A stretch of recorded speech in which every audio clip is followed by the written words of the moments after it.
Hello everybody, Ashutosh this side. स्वागत है आपका हमारे यूट्यूब चैनल सतयुग रीबूट में, rebooting truth in digital era.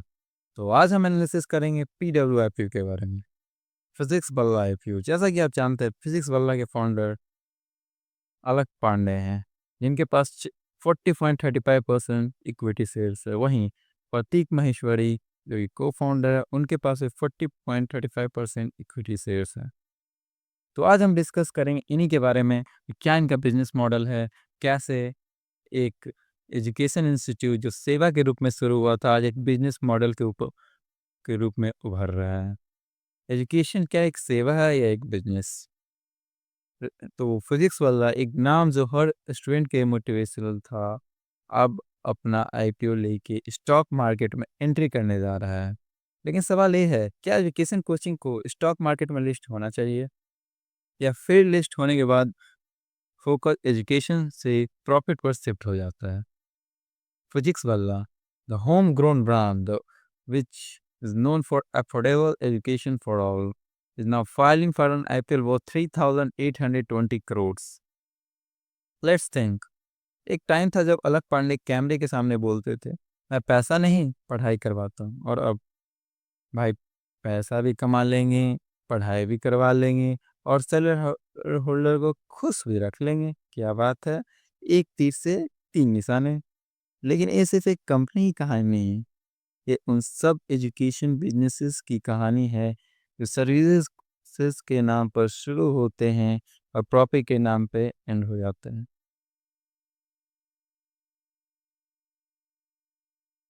तो चलिए जानते हैं PWIPO के बारे में कुछ खास बातें।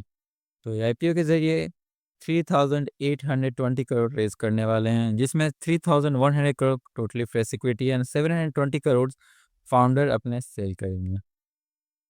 आईपीओ फंड्स काफ़ी हद तक एक्सपेंशन और मार्केटिंग में जाने वाला है, एज पर द DHRP। आप ये वेबसाइट पर जाकर देख सकते हैं। 460 करोड़ वो हाइब्रिड सेंटर्स पर, ऑफलाइन सेंटर्स पर खर्च करने वाले हैं। 700 करोड़, जी हाँ, 700 करोड़ और मार्केटिंग पे खर्च करने वाले हैं। मतलब ज़्यादा पैसा इंफ्रास्ट्रक्चर और एड्स पर जाएगा, डायरेक्ट एजुकेशन क्वालिटी पर नहीं। अब स्ट्रैटेजिस से नज़रिए से देखें, ये आईपीओ एजुकेशन के लिए नहीं, एक्सपेंशन के लिए है। Marketing, offline centres, tech infra, सब कुछ स्केल के लिए है। यानी कि अब हर स्टूडेंट एक कस्टमर है और हर क्लास एक प्रोडक्ट लाइन। एजुकेशन अब मिशन नहीं, एक बिजनेस वर्टिकल बनकर रह गया है। पब्लिक लिस्टिंग का मतलब सिंपल है, हर क्वार्टर में ग्रोथ दिखानी है।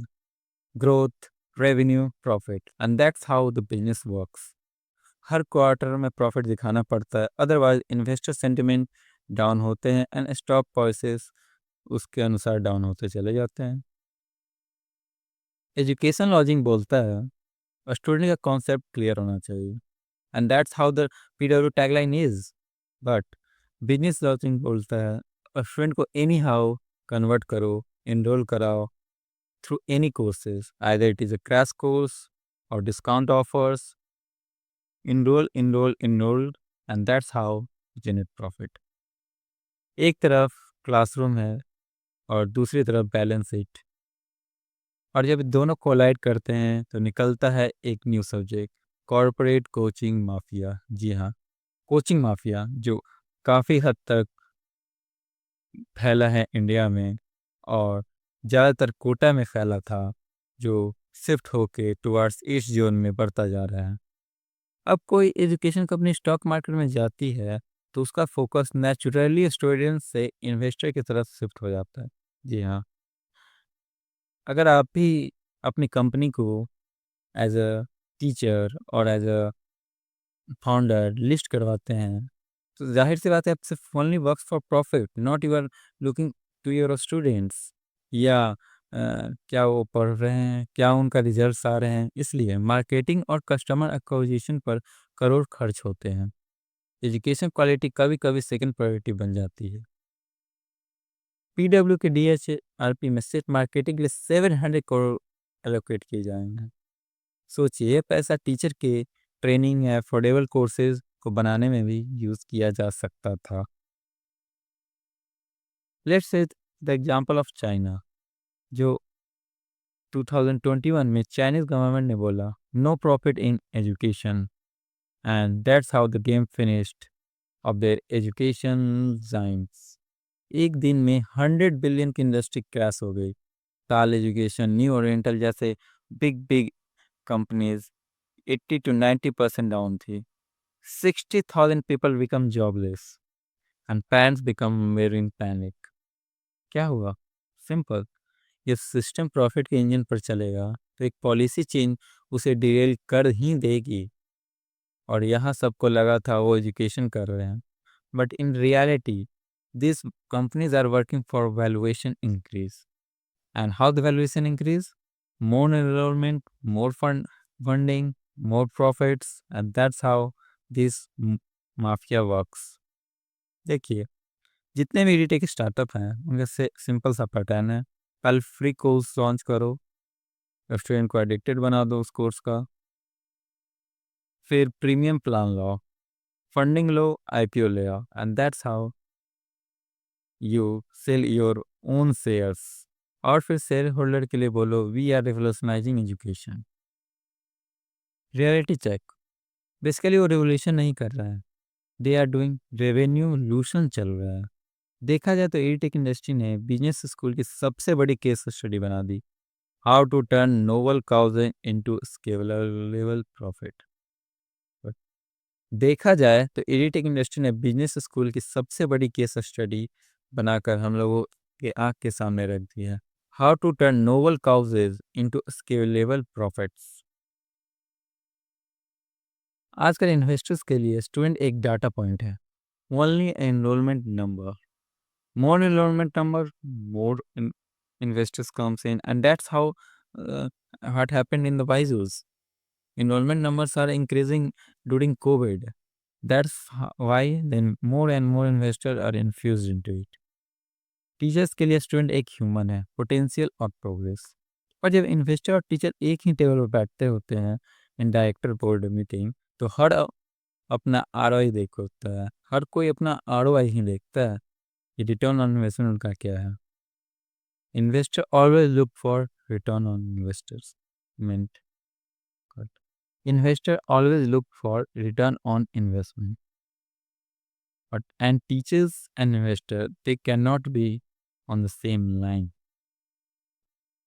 Basically, देखा जाए तो आईपीओ खराब नहीं है, कैपिटल से स्केल मिलता है, इंफ्रास्ट्रक्चर इंप्रूव होता है, लेकिन एक एजुकेशन इंस्टीट्यूट में सेवरल गवर्नेंस कंडीशन अगर हो तो ये और भी बेनिफिट हो सकता है।